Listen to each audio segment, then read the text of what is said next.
falar um pouco sobre o bairro de Vista Alegre. O bairro de Vista Alegre foi um bairro na década de 30 e 40 muito habitado e havia muito entrosamento entre a imigração e os brasileiros.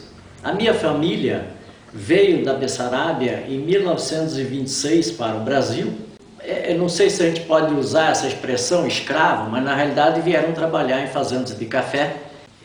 Trabalharam em vários locais, acabaram se fixando na Águas de Fortuna, na década de início de 30, quando compraram um terreno de um major inglês que vendeu lotes para os imigrantes. Depois eles se fixaram no bairro da Vista Alegre, que era um bairro que praticamente era mata, não havia estrada, e eles, ao fazerem a sua casa, ficaram mais ou menos uns 30 dias no relento, até que fosse construída a casa. Iam para Quatá pela picada e trazendo arroz, trazendo sal, né? E tudo nas costas, porque nem animais tinham. Então essa época foi uma época muito difícil para os imigrantes.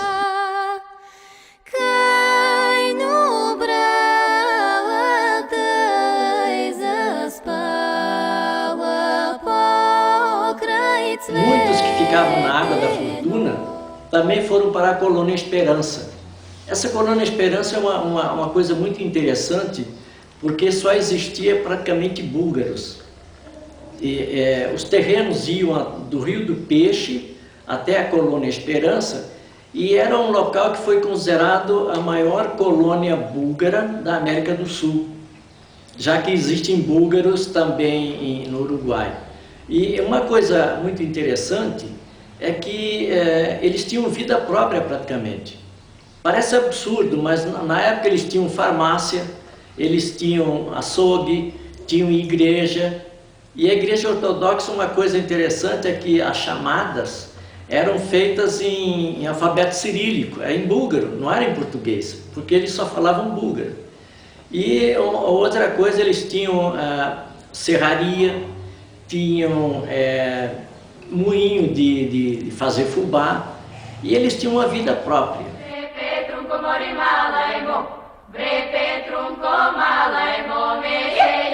Uma coisa interessante que aconteceu na Colônia Esperança é que as pessoas, de uma hora para outra, no final da década de 40, início de 50, simplesmente sumiram.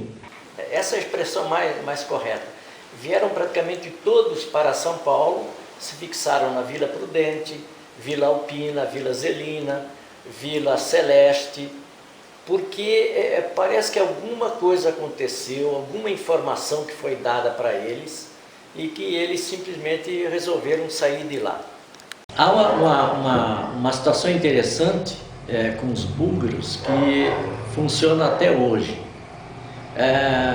A Bulgária foi invadida pelos turcos e permaneceu lá durante mais de 2 séculos. Os búlgaros, o povo búlgaro é um povo muito arraizado aos seus costumes, à sua língua, e quem não concordava com a política dos turcos fugiu para o norte, se fixando na Bessarabia. A Bessarabia, na época, pertencia à Rússia, e a Rússia os acolheu e permitiu que eles mantivessem lá a língua, os costumes.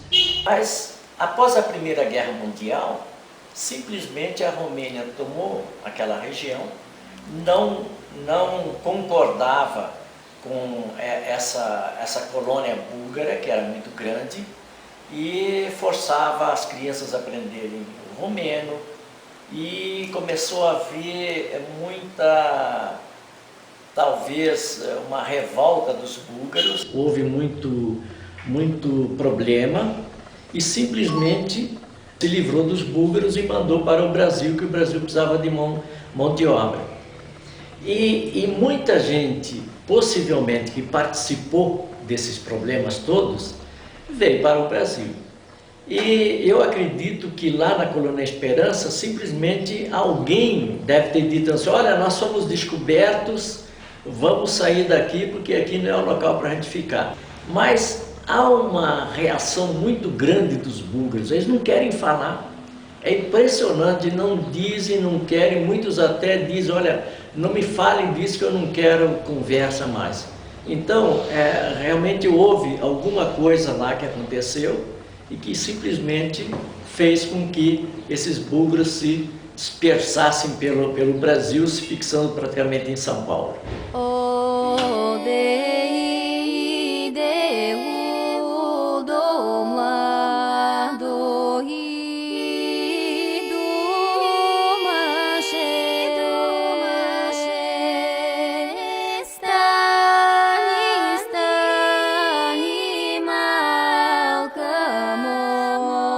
Mas Quatá, o interessante é que na década de... Eu nasci em 1938 e na década de 40, praticamente toda a década, foi uma época em que toda aquela região, bairro Boa Vista, bairro da Granada, Colônia Esperança, Vista Alegre, eram bairros muito populacionais. Havia muita gente, muita agricultura, muita plantação de algodão, e isso fazia com que havia um entrosamento muito grande. Os meus tios André e Nicolau, eles tinham um armazém de secos e molhados, e nos dias de sábado e domingo, feriados, havia 2 campos de futebol, campo de bocha, e simplesmente eles se reuniam ali. Então era uma confraternização muito impressionante. Havia uma jardineira que fazia diariamente, ele fazia do bairro da Granada até Quatá, passando por vários bairros. Então era um momento que o pessoal ia para Quatá. Diariamente havia um movimento muito grande das pessoas da área rural. E jornais, inclusive, chegavam lá e tal.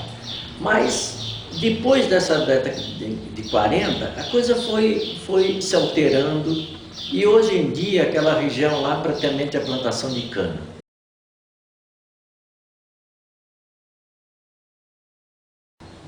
A região da Varpa também, que pertence ao município de Tupã, era uma região em que eram mais descendentes da Letônia e imigrantes letos, e que tinham muita ligação com o Quatá, porque traziam queijo, traziam manteiga, reabasteciam a cidade de Quatá dos laticínios. E havia também búlgaros que simplesmente faziam com que outros bairros, tipo 70, Colônia do Prata, que tinha muito búlgaro. É interessante isso, porque eu não sei dizer porquê, mas praticamente os búlgaros se fixaram ali na região da Alta Sorocabana, inclusive em Santo Anastácio e outros locais. E Quatá foi uma das áreas que teve mais búlgaros e que depois, hoje em dia, não existe mais vestígio nenhum. E eu certa vez fui até a Colônia Esperança para ver se encontrava alguma construção, igreja. Não existe mais nada, a coisa está totalmente com a plantação de cana-de-açúcar. A única coisa que ficou lá, basicamente, foi a nossa casa, que ainda está lá. O meu estudo, inicialmente a minha alfabetização, ela ocorreu no bairro da Granada, numa escola rural mista. E fiquei naquela época, era o grupo escolar, fiquei até o 3º ano. O 4º ano eu fui fazer em São Paulo, no grupo escolar João Copque, ali ao lado da Sorocabana. Voltei para Quatá e é uma coisa impressionante como a gente grava certas coisas. A minha primeira professora chamava-se Maria Ruth Campestrini. Ela era de Sorocaba e era uma pessoa que a gente não sabe explicar aqui, mas ela tomava conta das crianças, dava todo o apoio, fiz a primeira comunhão lá. Quando eu terminei, era até o 3º ano no grupo escolar, fui para São Paulo, terminei o grupo escolar e voltei. e fiz o ginásio em Quatá. Terminei o ginásio em Quatá, isso foi em 1956. Nessa época já, muita gente já tinha saído daquela região. Fui para São Paulo em 1956, 57, acabei entrando na Força Aérea como meteorologista e permaneci durante um bom tempo. Mas eu sempre voltava para Quatá, ainda conseguia conversar com meus pais em búlgaro, mas no final a minha mãe já brincava comigo que eu já tinha um sotaque diferente, que já não era o padrão deles, né? Mas a minha família permaneceu lá. Nós tínhamos com as crianças, nós íamos um ano para Recife e outro ano para Quatá. Então a gente passava 30 dias em Quatá, ali na roça, as criançadas, meu filho Fausto, a Cátia, a Karina, eles ficavam ali andando a cavalo, tomando conta das galinhas. Então a área rural ainda permanecia ali, mas ela foi se esvaziando. Quando chegou na década de 90, mais ou menos, já praticamente poucas pessoas existiam lá. Quando a gente ia para Quatá, para Venda, a minha maior alegria em Quatá era simplesmente comer um sanduíche de mortadela e guaraná da Antártica, né? E daí você pode contar depois. Na época que eu fazia o ginásio, eu me lembro do Lili, hoje, que está lá em Quatá, o Lili, o Clóvis Nucci, Sérgio Péquio, né? Todo o Álvaro da Lapria. Agora, eu me lembro da parte de estudo, porque o Clóvis é um cara muito inteligente, um cara muito safo, e nós íamos estudar. Eu me lembro que tinha uma aluna portuguesa, Maria Margarida, e ela, a Zoraide Minkoff também fazia parte do grupo, e nós íamos estudar. Ali onde tem a estação de trem, tinha uma fazenda ali deles, e o Clóvis é um cara interessado, muito inteligente, estudava para Chu, e quando nós íamos estudar, ele só fazia uma bagunça ali. Quer dizer, quase a gente não conseguia estudar. Tinha um professor, o professor Altamirano, acho que é Altamirano, mas uma coisa que eu sempre me lembro muito bem e cito até hoje, para as pessoas que são descendentes de búlgaros, ele chegava para mim e dizia assim: você é russo? Aí eu dizia: eu não sou russo não, sou brasileiro. Não, você é russo sim, só porque o gato nasceu no forno, ele não é biscoito.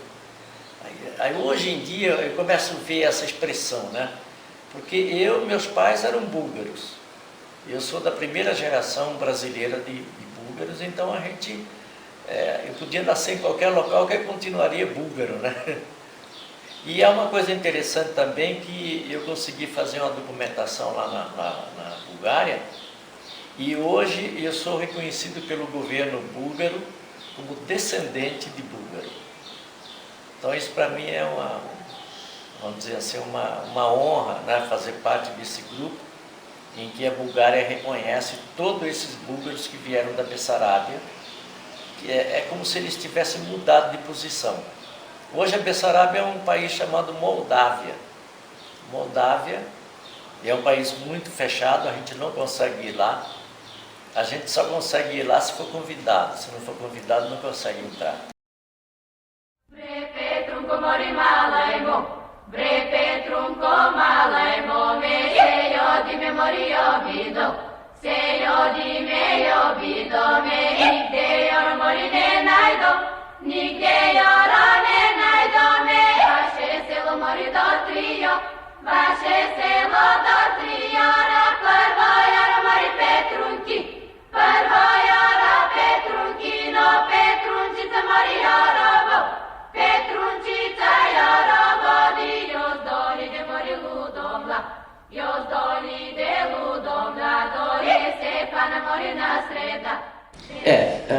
A diversão no final de semana normalmente era o baile.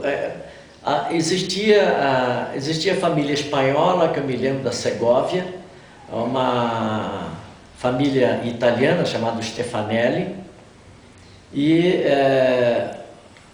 existia o Osvaldo Stefanelli, que era o sanfoneiro de lá. Então, como era feito um baile? Existia a parte central, se colocava um lampião, Se colocava um lampião que iluminava toda a área e o pessoal ficava dançando em volta. A terra de chão mesmo, era uma poeira danada.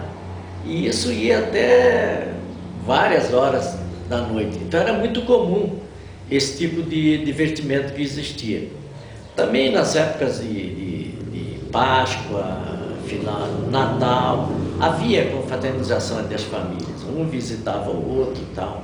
E era uma época, eu me lembro, havia muito movimento realmente, né? Agora, meus tios que tinham o armazém, lá eles atendiam praticamente toda aquela população, toda aquela região ali com secos e molhados. E é interessante que tudo era na base de fiado.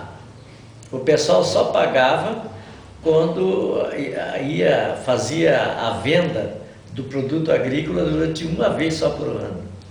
Então ele financiava praticamente todo aquele pessoal lá, que na minha relação lá que eu vi, são em torno de 84 pessoas, entre búlgaros, espanhóis, italianos, brasileiros, gente do Nordeste, tinha gente do Nordeste. Mas eu era um cara muito tímido quando era pequeno. Eu me lembro que eu me escondia debaixo do balcão, assim. Quando vinha gente e tal, eu corria para debaixo do balcão e tal. Mas eu ajudava muito meu tio porque eu era pequenininho, subia nas prateleiras para fazer contagem de produtos, principalmente no final do ano, quando se fazia aquele balanço final, né? E bote era uma coisa que eu me lembro muito bem, o jogo de bote. Hoje praticamente desapareceu, né? Mas naquela época era uma coqueluche do momento, todo mundo brincava, futebol também, existiam vários times. É interessante esse aspecto da confraternização.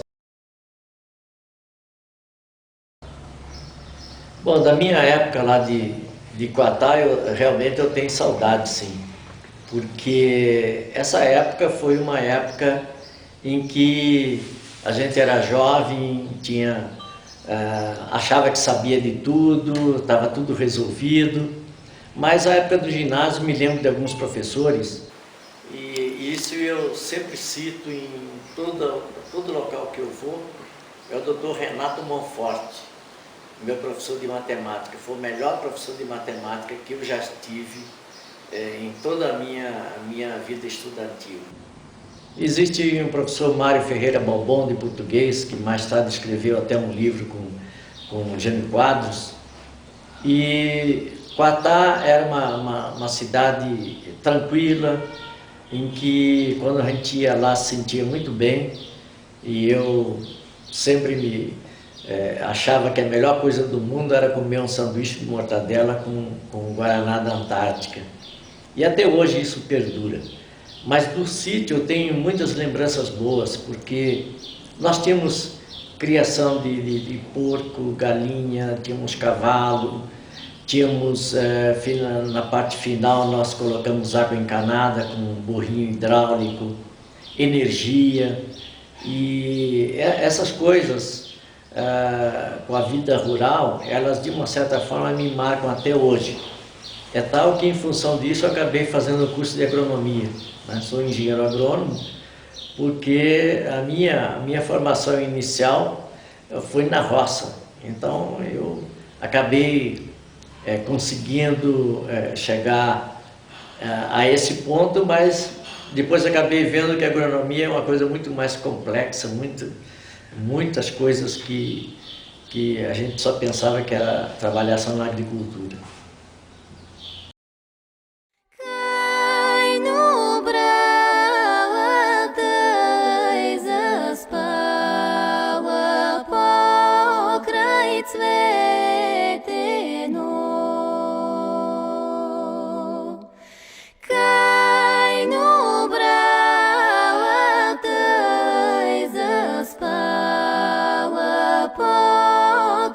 It's